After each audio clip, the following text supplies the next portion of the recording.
Bom, o primogênito então tinha certos direitos. O Eliseu pediu ao profeta Elias, quando ele partisse, que queria ser herdeiro do direito de primogenitura. O Eliseu não era soberbo, ele sabia que havia muitos outros discípulos de profetas também. O Elias tinha outros discípulos. Ele era o mais achegado, que andava com o profeta Elias. Ele apenas pediu o direito de primogenitura, a porção dobrada do Espírito Santo. E Deus concedeu. Foi um processo muito interessante.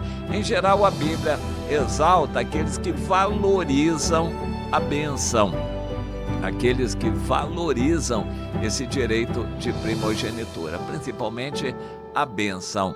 A parte dobrada da herança, isso pode ser relativo, pode não significar muito, mas a bênção é importante. Hoje, crentes desprezam a bênção. Quando eu declaro a bênção chamada apostólica ao final de cada culto, eu estou consciente daquilo e orando a Deus para que faça com que a bênção se torne uma realidade.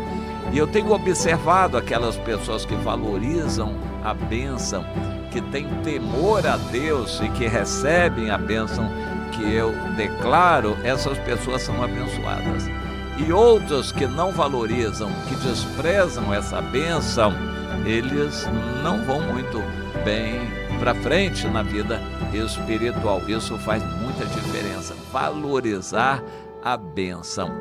Quando alguém vai viajar, me pede para orar e abençoar a viagem, ou uma compra, um negócio que vão fazer, um curso que pretendem encetar, eles vêm pedir a bênção de Deus. E eu reputo isso como muito importante, mesmo porque Deus, nessas horas de oração pela bênção, ele revela coisas específicas a respeito daquele assunto que vai ser importante para quem tem temor a Deus, não para todos. Então a bênção do primogênito era importante.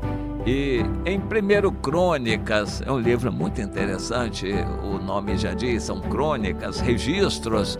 Eu quero mencionar alguns detalhes no capítulo 5, quando são enumerados nesses capítulos as heranças e os nomes principais que encabeçavam as famílias das principais tribos. E chega na tribo de Ruben, no capítulo 5 de 1 Crônicas, e diz assim: quanto aos filhos de Ruben, o primogênito de Israel, pois era o mais velho, mas por ter profanado o leito de seu pai, a sua primogenitura foi dada aos filhos de José, ou seja, José que depois passou para seus filhos. De modo que, na genealogia, o Ruben não foi contado como primogênito. Judá, na verdade, foi poderoso entre seus irmãos, e dele veio o príncipe Davi, depois Jesus. Porém, o direito da primogenitura foi de José. Vamos entender isto. O Ruben era o mais velho, mas foi destituído pelo pai da bênção de primogenitura porque ele desonrou o leito do pai. Ele se relacionou com uma madrasta dele, uma das mulheres de seu pai. E por causa disso ele perdeu o direito de primogenitura, que passou para o José. José mereceu, era dos mais novos e mereceu esse direito de primogenitura, porque ele buscou a Deus, se consagrou a Deus, foi humilhado pelos irmãos, foi vendido para o Egito, e lá no Egito Deus o honrou abençoando, e ele de uma forma milagrosa veio a ser importante na corte de Faraó e se tornou um literal governante de toda a terra do Egito, abaixo da autoridade do Faraó. E ele recebeu então de Jacó o direito de primogenitura. Mas por um fato interessante, o José não consta como um dos 12 herdeiros, mas os 2 filhos dele, Manassés e Efraim. E o Manassés era o mais velho e José estabeleceu como primogênito. Porém, o pai Jacó, antes de morrer, cruzou os braços e disse: meu filho, o primogênito vai ser este, o Efraim, o mais novo, e o Manassés, o segundo. José não gostou daquilo, disse: não, meu pai, a ordem é inversa. Eu sei, meu filho, mas vai ser assim. A bênção de primogenitura vai ser do Efraim. A tribo de Efraim foi a tribo primogênita. É mencionado, é confirmado na história, e eles, os efraimitas, sempre tiveram isso em alta conta e se orgulhavam de serem os primogênitos, e por causa disso se ensoberbeciam com facilidade e causaram até guerras por causa disto. Mas eles não foram dignos da primogenitura, e logo na conquista o Josué era o príncipe da tribo de Efraim. Portanto, Josué era servo de Moisés, mas ele era o príncipe de todo o povo de Israel, e assim foi reconhecido. Mas o Josué não fez discípulos. O Josué se acomodou, nem a tribo dele de Efraim ele liderou. Em compensação, em comparação com ele, o amigo dele, o Caleb, foi líder da tribo de Judá, fez discípulos, conquistou muita terra junto com o povo de Judá e fez discípulos, e Judá se tornou então poderoso, e dele veio Davi, por causa de Caleb.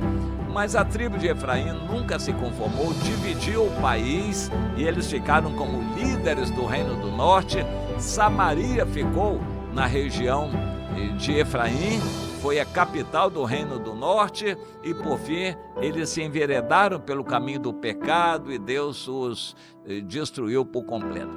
Antes de destruir aquele reino do norte e acabar com o reinado de Efraim, Deus manda um profeta chamado Oséias, que profetizou ainda com Samaria inteira, e profetizou para Efraim.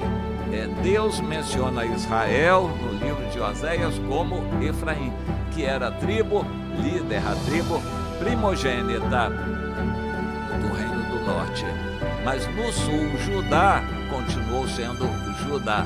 O Reino do Norte todo se acabou e Judá foi preservado. Depois também foi para o cativeiro, mas Deus não deixou destruir Judá.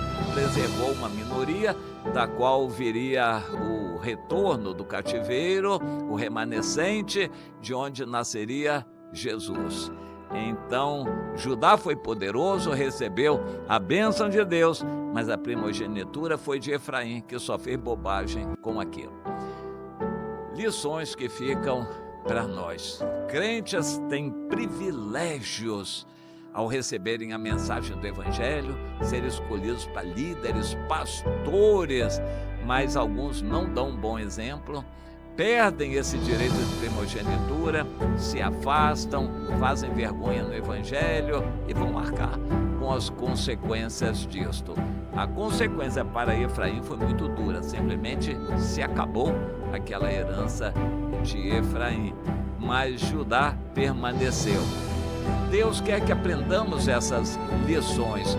Hoje o privilégio é de quem busca a Deus, não é de quem se converteu primeiro, de quem tem um título maior na igreja, o maior título, quem tem mais oportunidade lá na frente de mandar. Não é isso, é quem busca a Deus com coração sincero e dá frutos, como o Caleb.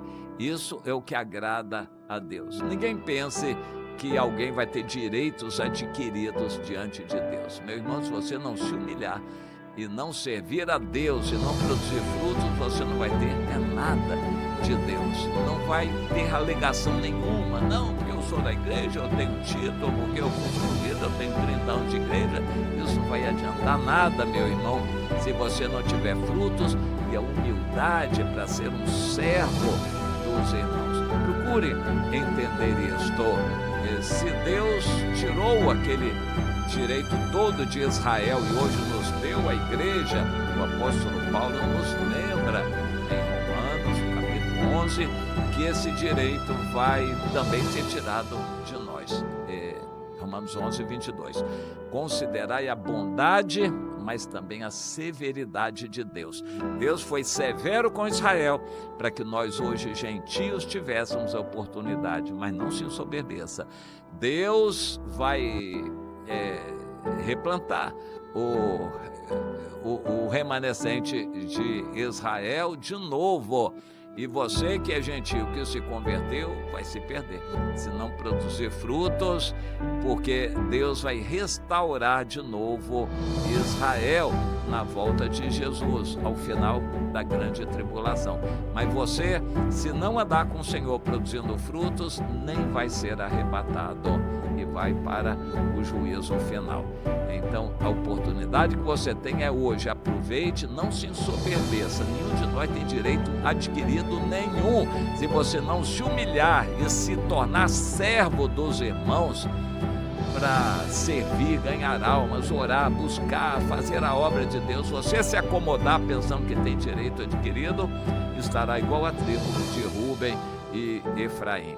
Tome cuidado, meu irmão, para não perder a bênção, que custa caro, custa um alto preço, e você, se não tiver temor a Deus, for um crente acomodado, já está no caminho de perder essa bênção também.